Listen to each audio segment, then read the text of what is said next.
Intermon Oxfam asegura que las 5 personas más ricas del planeta han visto duplicar su riqueza durante la pandemia al mismo tiempo que el 60% más pobre de la población se ha empobrecido todavía más. ¿Son estas estadísticas ciertas o Intermon Oxfam está mintiendo? Pues más bien lo segundo. Intermon Oxfam es un órgano de propaganda anticapitalista que busca manipular sin ningún tipo de pudor al conjunto de la sociedad. Cada año esta organización progubernamental nos castiga con un informe elaborado sin ningún tipo de rigor y totalmente tergiversador, en el que pretende transmitirnos la idea de que el mundo se va volviendo cada vez más desigualitario y por tanto un lugar peor en el que vivir, motivo por el cual quedaría justificada la redentora intervención del Estado que, cercenando nuestras libertades, conseguiría renivelar el terreno de juego. Hace aproximadamente 15 años, cuando Intermon Oxfam comenzó a elaborar y a publicar este tipo de informes en los que la desigualdad constituye el núcleo de todos nuestros problemas, el tipo de desigualdad que preocupaba extremadamente a Intermon Oxfam era la desigualdad de ingresos. Es decir, lo que le preocupaba a Intermon Oxfam es que los ricos cada vez ganaban más dinero y los pobres ganaban cada vez menos dinero. Por ejemplo, en su informe del año 2012, titulado Crisis, desigualdad y pobreza, aprendizajes desde el mundo en desarrollo ante los recortes sociales en España, el primer punto que enfatizaba a Intermon Oxfam era la extrema desigualdad de ingresos a escala mundial. En el primer capítulo de este informe se nos decía que antes de la crisis económico-financiera del año 2007-2008 el mundo había venido creciendo y la pobreza se había ido reduciendo, pero a costa de incrementar las desigualdades de ingresos. Capítulo primero. Panorama internacional de la crisis. Antes de la crisis. Crecimiento de la economía mundial, avances en la lucha contra la pobreza y aumento de la desigualdad. En las últimas 2 décadas la economía mundial se ha multiplicado casi por 3, ha crecido de 24 billones a 70 billones de dólares entre 1992 y 2011, y este crecimiento ha beneficiado a millones de personas de múltiples maneras. Los avances en la lucha contra la pobreza han sido notables en este periodo, pero las múltiples crisis de los últimos 4 años amenazan con llevarse por delante los logros alcanzados. Pero los avances en la lucha contra la pobreza se han dado en un contexto en el que buena parte del crecimiento económico mundial se ha concentrado en un segmento de la población minoritario, el de las personas más ricas, lo que ha producido un aumento de la desigualdad. En los últimos años ha aumentado drásticamente la proporción del ingreso que captan las personas que más ganan. El 10% más rico controla aproximadamente la mitad de los ingresos mundiales, y se afianza una divergencia entre la gente más rica del mundo y la más pobre, a pesar de la amplia convergencia del ingreso promedio. Por tanto, hasta el año 2012 lo que le preocupaba fundamentalmente a Intermon Oxfam era que la desigualdad global de ingresos aumentaba. Aun cuando ese incremento de la desigualdad mundial de ingresos fuera de la mano de una reducción de la pobreza global, Intermon Oxfam insistía en que el crecimiento económico no estaba bien repartido porque casi todo él afluía hacia aquellas personas que más ganaban y no hacia los más pobres.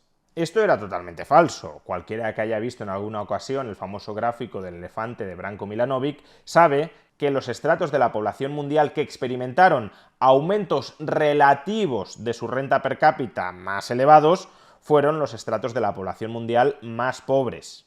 En este gráfico, que representa el elefante de Milanovic en 2 rangos de fechas, 1988-2008, 1988-2011, vemos, si nos referimos al año 2011, el más próximo al informe de Oxfam que estoy comentando, vemos que la población mundial ubicada entre el 10% más pobre del mundo y el 20% más pobre del mundo vio incrementar sus ingresos entre esas 2 fechas, 88-2011, en un 60%. La población mundial ubicada entre el 40% más pobre y el 60% más pobre la vio incrementar en un 120%. Y en cambio, la población mundial ubicada entre el 85% más pobre y el 99% más pobre la vio aumentar en apenas un 15-20%, por tanto muy por debajo de otros estratos de la población más pobres. Como digo, por tanto, Oxfam mentía en términos relativos. El crecimiento económico mundial de las décadas anteriores al año 2011 había beneficiado sobremanera a las zonas más pobres del planeta. Pero bueno, ellos se montaban su película y nos decían que aunque la pobreza global cayera, aunque la esperanza de vida en todas las partes del mundo aumentara, aunque la mortalidad infantil se redujera, aunque las tasas de analfabetismo se desplomaran, aunque todo fuera mejor, como la desigualdad global no caía, pues entonces el mundo no era un lugar mejor. Pero incluso en esto mentían, porque la desigualdad global de ingresos venía cayendo, venía reduciéndose desde el año 2000. Como podemos ver en este gráfico elaborado por el think tank de Thomas Piketty, el Gini global de ingresos, que mide la desigualdad mundial de la renta, cuanto más cerca está de 1, más desigualitaria es esa distribución, cuanto más cerca está de 0, más igualitaria es, el Gini mundial de ingresos venía reduciéndose desde el año 2000. Pero es que a partir del año 2010, 2011, 2012, cuando Oxfam publicaba este tipo de estudios, no es que caiga, es que se desploma en picado hasta su menor nivel desde el año 1880. Es decir, que a día de hoy el mundo es más igualitario en materia de ingresos que en ningún otro momento del siglo XX. Pues bien, justo cuando se acelera la reducción de la desigualdad de los ingresos globales, es cuando Oxfam empieza a publicar este tipo de informes en los que dice que el capitalismo es muy malo porque incrementa la desigualdad global de ingresos. Difícil hacer un timing peor. Y claro, si año tras año se reducía de manera acelerada la desigualdad global de ingresos, Oxfam no podía seguir con su cantinela de que el capitalismo era muy malo porque incrementaba las desigualdades globales de ingresos. Y por tanto, ¿qué hizo Oxfam pocos años después, cuando comprobó que su discurso manipulado sobre los efectos del capitalismo no encajaba bien con la realidad? Pues dejó de hablar de desigualdad global de ingresos y empezó a denunciar la desigualdad mundial de riqueza, de patrimonio. El ingreso es lo que ganamos, el patrimonio es lo que tenemos. Intermon Oxfam, en el año 2012, como hemos visto, estaba muy preocupada por la desigualdad mundial de ingresos. Cuando ve que la desigualdad mundial de ingresos cae, comienza a decir que el gran problema del mundo es la desigualdad mundial de riqueza, de patrimonio, de lo que tenemos. Por ejemplo, en el año 2016, Intermon Oxfam publicó este otro informe. Una economía al servicio del 1%. La desigualdad extrema en el mundo está alcanzando cotas insoportables. Ya hemos visto que la desigualdad global de ingresos caía y caía y caía.